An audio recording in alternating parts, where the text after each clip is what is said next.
Ok, bonjour, bonsoir. On est sur l'exercice 15, toujours chapitre sur la dérivation, hyperbole, hein, première spé.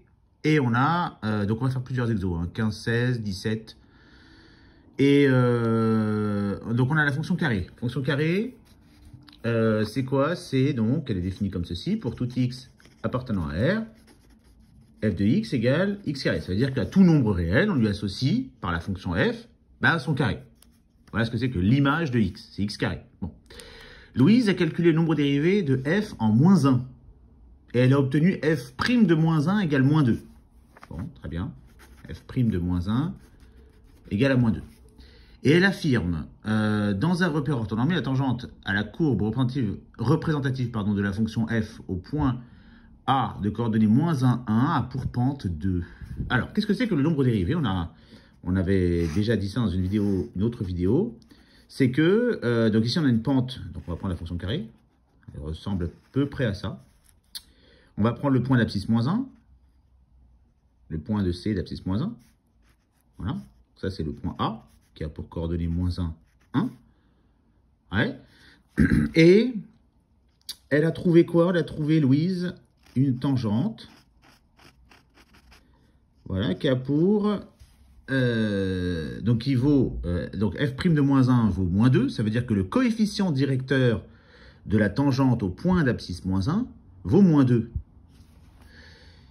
Et elle dit, elle a pour pente 2. Mais la pente, pour moi, une pente 2, c'est une droite qui monte, une pente 2.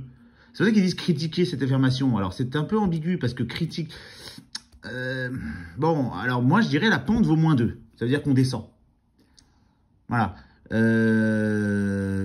Moi j'aurais dit une pente négative, c'est qu'on descend, et une pente positive, on monte, quoi, tout simplement. Là, elle dit une pente égale à 2. Pour moi, la pente vaut moins 2. La pente, en fait, qu'est-ce que c'est? Donc, le coefficient directeur, mais ça, c'est même quand on n'est pas une tangente. Hein. Qu'est-ce que c'est que le coefficient directeur d'une droite? Le moyen le plus simple de le voir, c'est que je prends n'importe quel point à droite, et j'avance de 1 carreau. J'ai pas de carreau, mais de une unité, disons. De combien je descends? Si je descends de 2, c'est que le coefficient directeur vaut moins 2. Si je descends de 5, c'est que le coefficient directeur vaut moins 5. Donc, lorsque j'avance de 1, de combien je monte ou de combien je descends? Eh bien, le nombre, ce nombre-là, c'est ça, le coefficient directeur de la droite. Si j'avance de 1 et que je monte de 5, hein, et ça marche, et ça veut dire que le coefficient directeur sera 5. Et ça marche n'importe quel point de la droite. Ça, pareil, là, j'avance de 1, j'avance de 1. Donc là, j'avance de 1, je descends de 2. Si j'avance de 2, je descends de 4. Si j'avance de 3, je descends de 6. Bon, donc, mais bon, quand j'avance de 3, je descends de 6, ça veut pas dire que le coefficient directeur, c'est moins 6. C'est moins 6 divisé par 3. En fait, c'est différence des y sur différence des x. C'est pour ça qu'on vous a appris cette formule. Mais en vrai, graphiquement, il suffit d'avancer de 1. Hein. Si ça peut se faire sur le...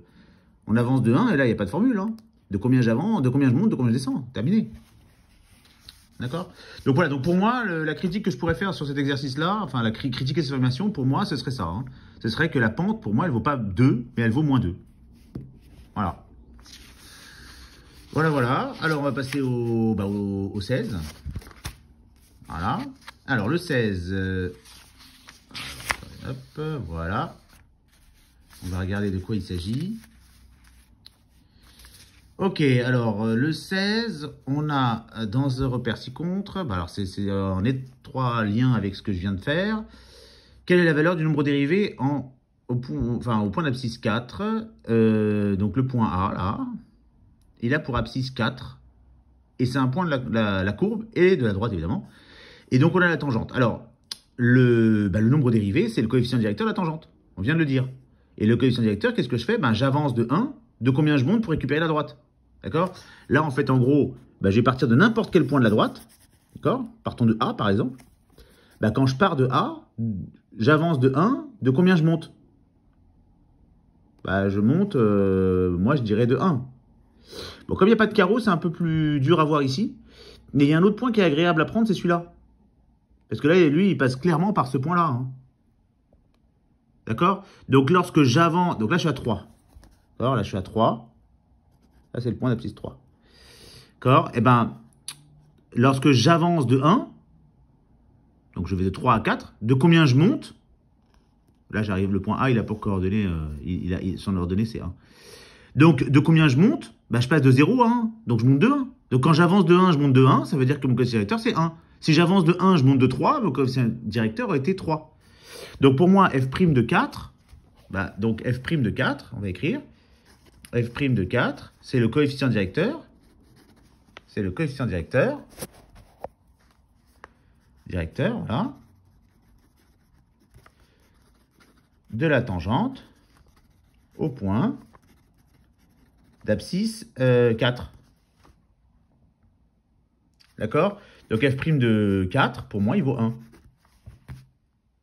Ouais, voilà. Bon, ça c'était pour le 16. Alors, on va passer au 17. Voir. Alors, le 17. Voilà. Hop. Alors, on va regarder de quoi il s'agit pour le 17. Dans un repère orthonormé, C est la courbe représentative de la fonction G dérivable en 0. Une équation à tangente au point d'AD1 est OK. Et ceci. Bon. Alors, comment on va faire ça? On sait que le G est dérivable en 0. Ça veut dire quoi? Ça veut dire que la limite, lorsque h tend vers 0, de G de 0 plus h moins G de 0 sur h, bah ça vaut une limite finie. Ça vaut quelque chose. Lorsque h tend vers 0, on trouve un nombre. Bon. Et puis en plus de ça, on n'a même pas besoin du taux d'accroissement ici, puisqu'on nous donne l'équation de la tangente. Et on a dit que le nombre dérivé, c'était justement le coefficient directeur de la tangente. D'accord? Donc pour moi, G' de 0, bah, c'est le coefficient directeur de la tangente, c'est un demi. Hein, c'est le coefficient directeur de la tangente au point d'abscisse 0. D'accord? Là, c'était vraiment du court. Bon, il était très court cet exercice. Donc, il n'y avait pas besoin d'y passer 40 ans. Alors, on va faire le 18. Alors, le 18, je vais le... Alors, est-ce qu'on a besoin de faire une courbe pour le 18? Je vais prendre une feuille, on voit bien. Voilà. Allons-y pour le 18. Pour le 18, on a une fonction, ok, f de 1 égale 2, f' de 1 pardon, égale à moins 3. Et on a dit que le nombre dérivé, au point d'abscisse 1, c'était moins 3. Donc f' de 1 égale moins 3, ça veut dire que le coefficient directeur de la tangente, au point d'abscisse 1, pardon, vaut moins 3. Mais dans ces trois droites-là, où est le coefficient qui a pour coefficient directeur moins 3? Ben, il y a lui et lui. Donc déjà d'emblée, on peut éliminer le 1. Et puis, donc maintenant, ça se joue entre 2 et 3. Bon. Alors, soit on connaît la formule, et on l'applique bêtement, ce qui est un peu plus long, en vrai, que ce que je vais faire là. Il suffit de regarder si pour x égale 1, ben, y vaut bien 2. Parce que le point de la courbe, eh bien, c'est également un point de la droite. Ce que je veux dire par là, c'est que on a une courbe ici. D'accord? On va faire un truc comme ça. Ok. Et en 1, un truc, voilà. Bon, on va dire un truc comme ça. F de 1 vaut 2, et le coefficient directeur à la droite vaut moins 3. Bon, très bien. C'est un schéma, hein, c'est pas du tout rigoureux ce que j'ai fait. Eh bien, ici, c'est ça le point, ils n'ont pas donné de nom, on va l'appeler A. C'est ici, donc ce point-là, qui a pour coordonnées 1, 2, bah, il appartient à la droite et il appartient à la courbe. C'est le seul point qui appartient aux deux. En tout cas, le seul point dans cette zone-là, en tout cas. D'accord? Bon, ben, bah, du coup, si ça se joue entre les deux, il va falloir remplacer x par 1 et regarder si on retombe sur 2. Donc, moins 3 fois 1, bah, ça fait moins 3 plus 5, ça fait 2. Alors que là, moins 3 fois 1, ça fait moins 3 plus 2, ça fait moins 1. Donc moi, je tablerai plus pour lui. C'est-à-dire le 2. Sinon, on applique la formule, tout simplement. Alors, tangente au point d'abscisse A, c'est y égale f' de A par x moins A plus f de A. Mais ici, on est au point d'abscisse 1. Donc, on va remplacer A par 1. Donc, la tangente au point d'abscisse 1, c'est y égale f' de 1 par x moins 1 plus f de 1. Sauf que ça, on nous le donne. On nous dit que ça fait moins 3. Et ça, on nous le donne. On nous dit que ça fait 2. Bah, donc, du coup, la tangente au point d'abscisse 1, bah, c'est moins 3 facteur de x moins 1 plus 2. Y égale moins 3x. Moins 3 fois moins 1, ça fait plus 3. Plus 2, d'où l'heure y égale moins 3x plus 5. Donc là, j'ai bien retrouvé le numéro 2, là, je l'ai bien retrouvé par le calcul. Voilà, donc on va s'arrêter pour ces exos, mais application, quoi. Application directe du cours, avoir compris ce que c'est qu'une tangente, taux d'accroissement, l'ombre dérivée. Voilà, c'est ça qu'il fallait avoir compris pour ces exos.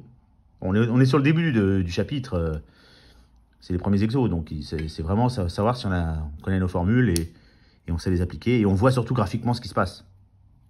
Parce que connaître ces formules, mais si on ne voit pas exactement à quoi ça correspond, c'est dur d'apprendre des formules. Il faut aussi savoir d'où ça vient. Voilà, voilà. Bon, bah, on fera les prochains exos dans une prochaine vidéo.